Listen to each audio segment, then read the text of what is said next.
To a story of resilience. Teen Wolf and Arrow star Colton Haynes is taking on a brand new role to connect with his fans, and this time it's very personal. After surviving a 2018 overdose, Colton is making it his mission to share his story of sobriety, self-discovery, and second chances as author of his memoir, Miss Memory Lane. Colton, welcome. Thank you so much for being here. You say no more secrets, and that's a really bold statement. What inspired you to finally live your truth, and how's that helped you heal? You know, my secrets were starting to make me sick, and you know, you're only as sick as your secrets. And so for me, I struggled with it for a really long time, and I lost both my parents to the same disease. And so much of me wanted to get to live this life that they never got to live. And we're so excited that you're here. You said you're only as sick as your secrets. That's really powerful. And this even impacted your sexuality. You kept that a secret. You were suggested to keep that a secret and told that it could ruin your career. Your managers would go as far as staging dates with women. What impact did that have on you?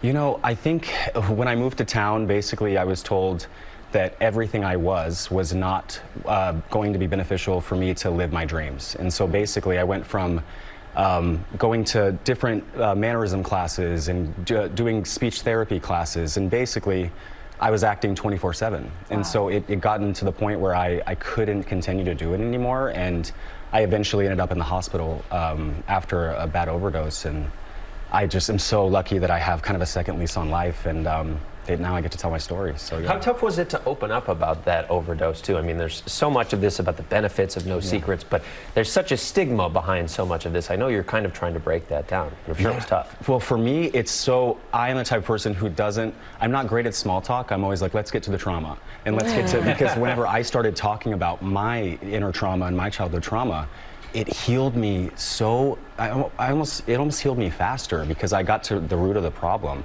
And on the point of breaking the stigma, especially when it comes to overdose, you talk about going to rehab. What motivated you to help you stay sober? Wow, you know, really for me, it's to watch, you know, my parents struggling, and I lost my mom. You know, I watched my mom dying in the hospital from the same disease, and so I didn't get sober until 6 months after that. And so now getting to live that, you know, second life that they never got to live, but at the same time, this family that I've met, just with people, other survivors, other people struggling, you get this community that you never thought would be out there for you, and they welcome you in with like a warm hug, and it truly is, it just feels like your instant family. And so, Colton, what's been the experience that you've had as you've been sharing your story with others? Because so often when you help someone else heal, that helps your own healing. Has that been some of what you discovered? So right about that. It definitely, for me, the reason I almost didn't finish writing the book because it was so difficult. And I went to a superhero convention in Kentucky, and I'm also from a small town in Kansas. And this young queer kid came up to me and was crying and said that my story helped them come out. And I was living, especially the last 4 years I've been sober, living in the shadows because I was so embarrassed by what had happened. And once I realized that, you know, I could be a light for other people, then it just felt like it was flowing out, and I wanted to be as authentic and as open as possible. And that really did help me, so. And Colton, we're almost out of time, but we were talking in the break about your conversation with our Gio Benitez and one of our producers, and how it meant so much to you, the care that they took with your story. Explain that.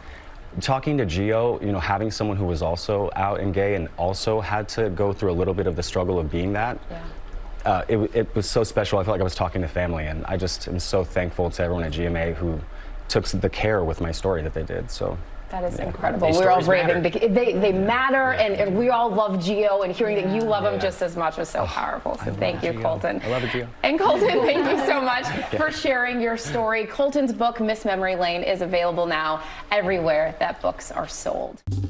Well, hey there, GMA fans. Robin Roberts here. Thanks for checking out our YouTube channel. Lots of great stuff here. So go on, click the subscribe button right over here to get more of awesome videos and content from GMA every day, anytime. We thank you for watching, and we'll see you in the morning on GMA.